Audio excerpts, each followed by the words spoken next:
The next talk, Kruglov Vyacheslav on new pseudo-hyperbolic attractors of Lorentz type.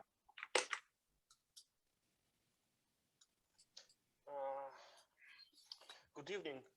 Could anyone hear me? Can anyone hear me?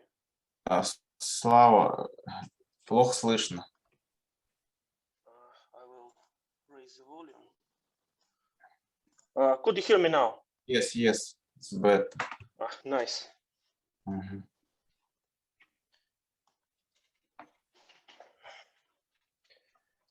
I would like to talk about a newly uncovered example of a pseudo-hyperbolic attractor of Lorentz type. This is joint work with Alexey Kozakov, Efrosinia Korotecskaya, and Sergei Gonchenko. Slava, we don't see your slides. We see only your desktop. Okay. Empty desktop. Now? Yes, good, thank you. Okay. So this is the example of the flow three-dimensional system with two symmetries, one of which is very well known for Lorentz system. It's x and y to minus x and minus y, and we assume we have another one symmetry, z to minus z, and of course the combination is also a symmetry. We have three differential equations. They have only linear and cubic terms. The divergence of the right-hand side is constant. This is the example of attractor at some parameter values. It is very reminiscent of the Lorentz attractor, but instead of one saddle point, it has three saddle points. One of each is at 0, 0, 0, and there are also two symmetric saddle points here. There are separatrices that connect saddle 0, 0, 0 with saddles on these edges. There are, as you can see, two symmetric parts of this attractor. We have to say that this is not two different attractors which are symmetric to each other, but the one attractor. The reason is if we define absorbing domain for an attractor, all the trajectories that go inside this domain should cross it transversally, but there is the surface or the plane z equals 1. If we consider it a border, part of a border of the absorbing domain, then there are no trajectories that cross it. So we have to assume that all these two parts are parts of only one attractor. At the same time, it's impossible for a trajectory from upper part to go to the lower part and vice versa. So it's a very interesting example of Lorentz type attractor. It is truly a Lorentz type attractor. We have checked it for pseudo-hyperbolicity, and at a very wide range of parameters, it is truly pseudo-hyperbolic. We also can see such situation. We called it triclinic butterfly. These are some exact parameters to produce such a picture. The separatrices from the point 0, 0, 0 tend to the saddle points here on the edges, and their separatrices return from up and down, from above and below, to the point 0, 0, 0. Similar situation was hypothesized before for some map in work of Gonchenko, Kazakov, and Samyrin.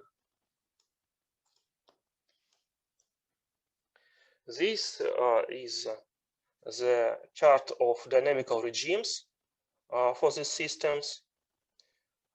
As there are so many equilibrium points, we can assume that we can calculate some boundaries for existence of interesting dynamics.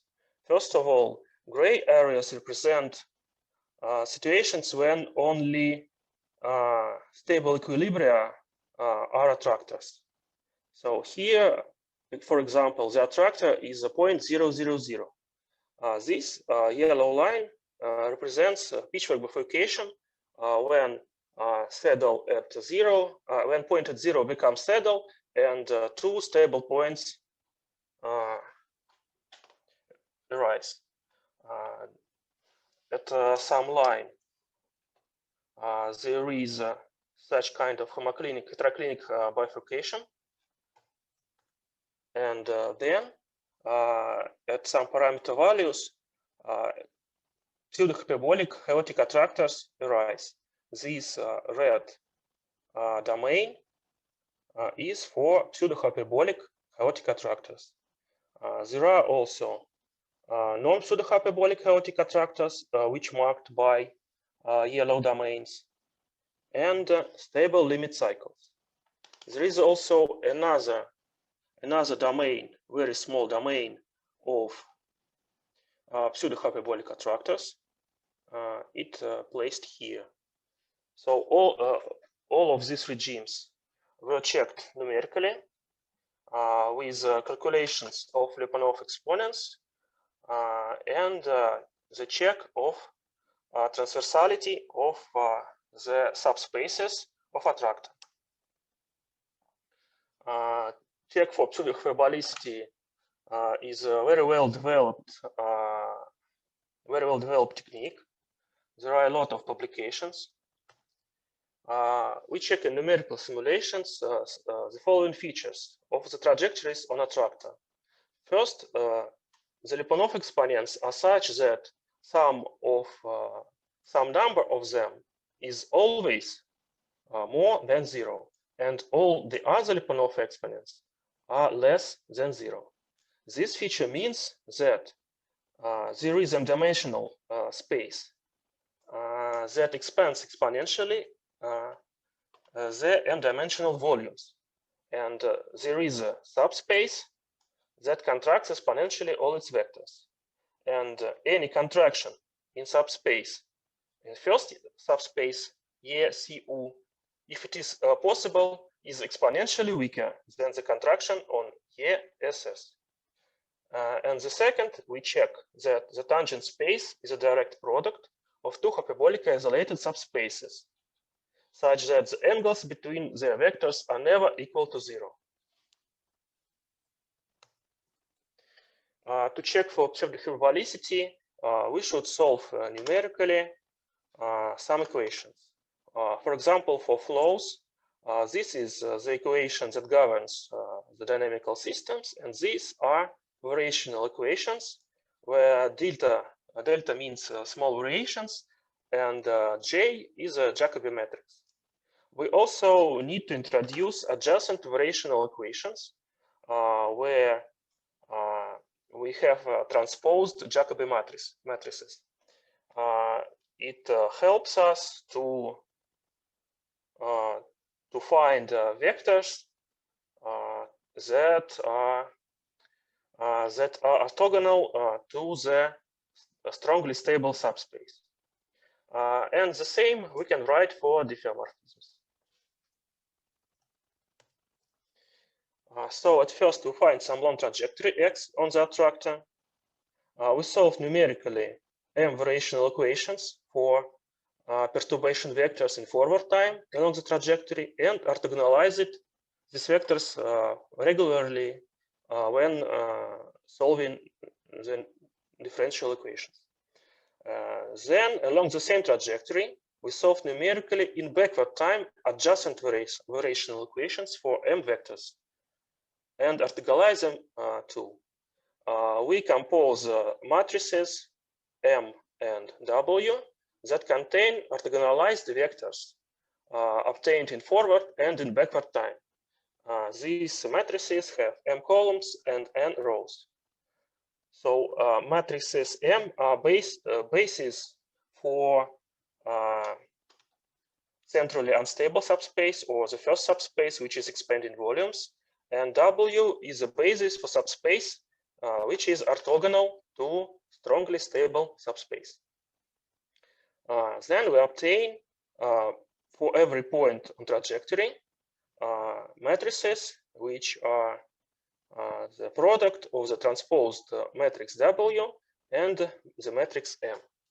This matrix contain some information about the structure of the attractor.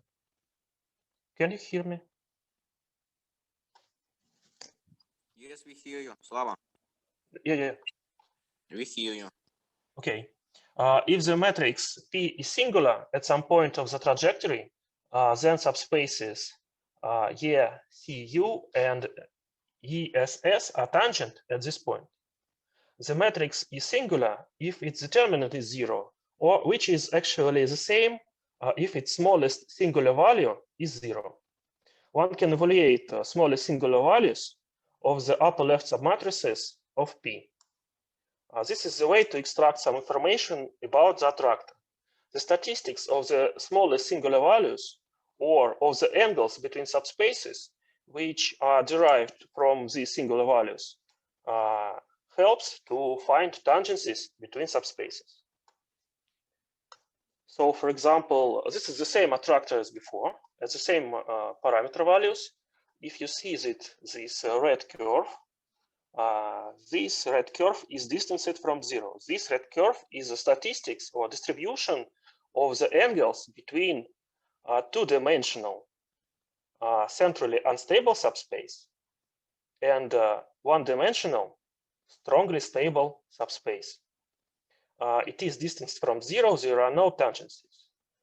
For example, there is also this blue line, and this is the angle between first-dimensional strongly unstable subspace and the two-dimensional subspace of all the other vectors.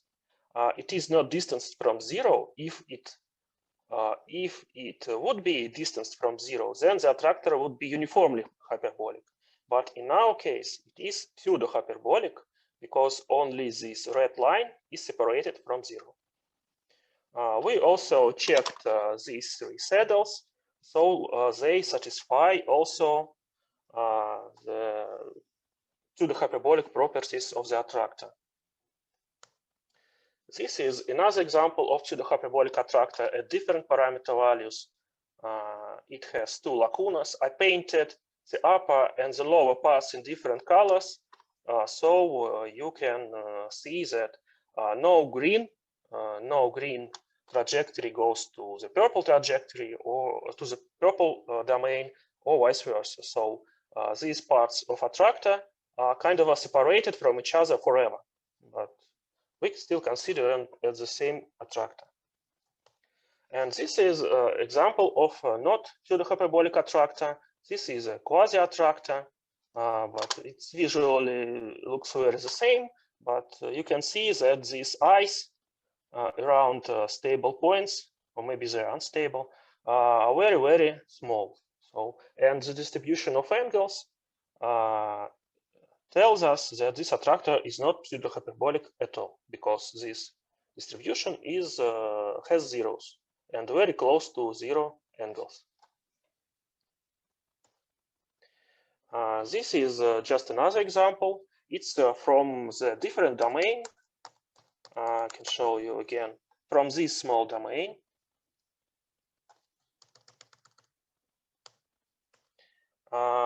This is pseudo-hyperbolic attractor from this region, and it's possibly a non-orientable attractor.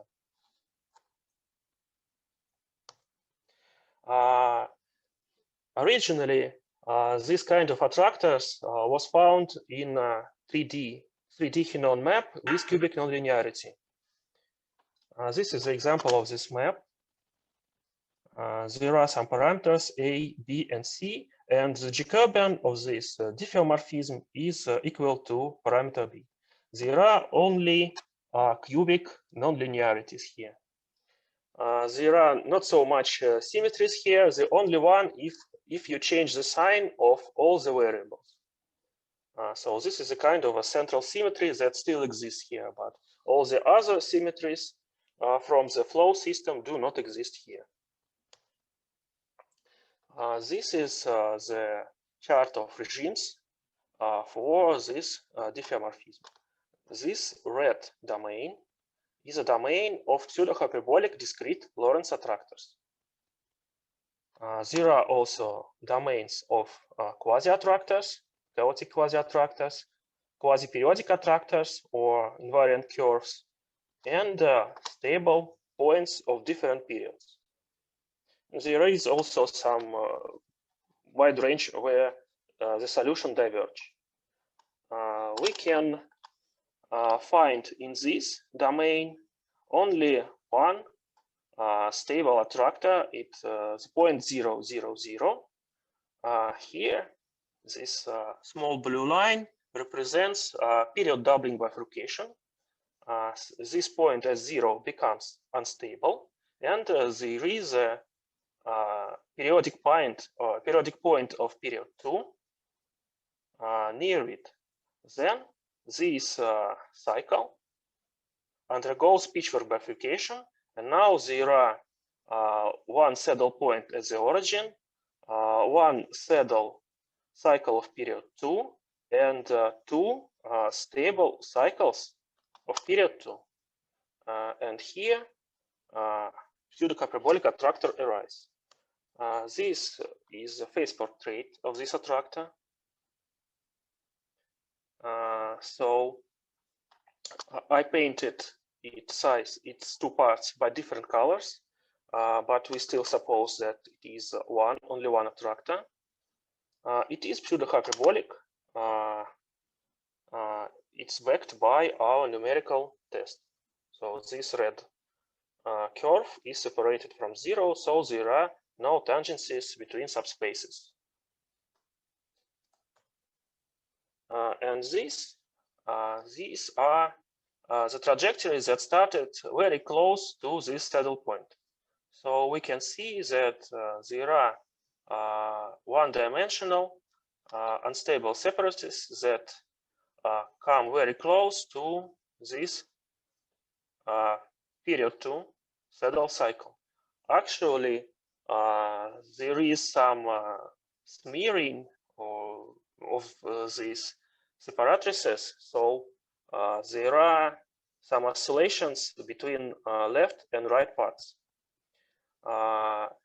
It must be said that now we cannot separate these two parts, but actually, as you can see here, there are no trajectories that come from one part to another.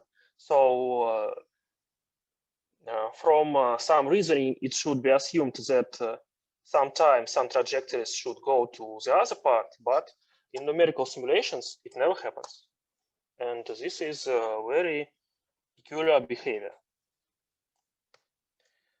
This is the portrait for homoclinic butterfly at some parameters. So it's very similar to the model for the flow.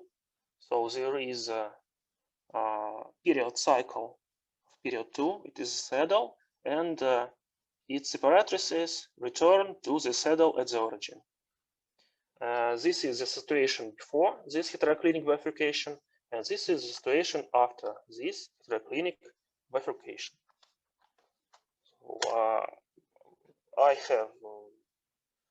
So so this is all that I can say about the system. Now it's under investigation still. So if you have questions, please ask them. For interesting talk. I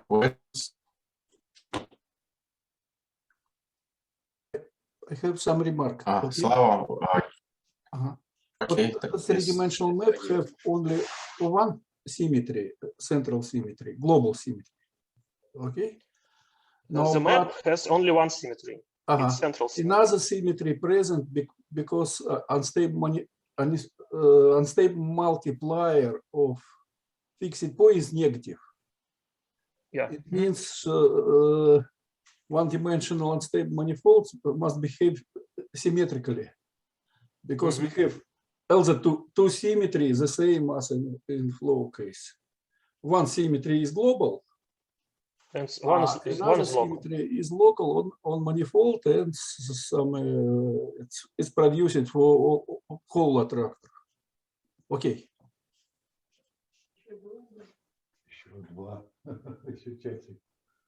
I guess I should mention that it is very hard to destroy the symmetries of the flow system. So you can add terms that destroy the symmetries, but the attractors do not collide with each other. The parts of attractor do not collide. It's possible to destroy one of its parts, but it's impossible to see that trajectories go from one part to another. So in numerical simulations, at least. Ну, это numerical simulation is not correct or not in the same place. It is huge problem. Okay. Well, Okay. Thanks, Slava, for interesting talk again. Thank you for listening. And the next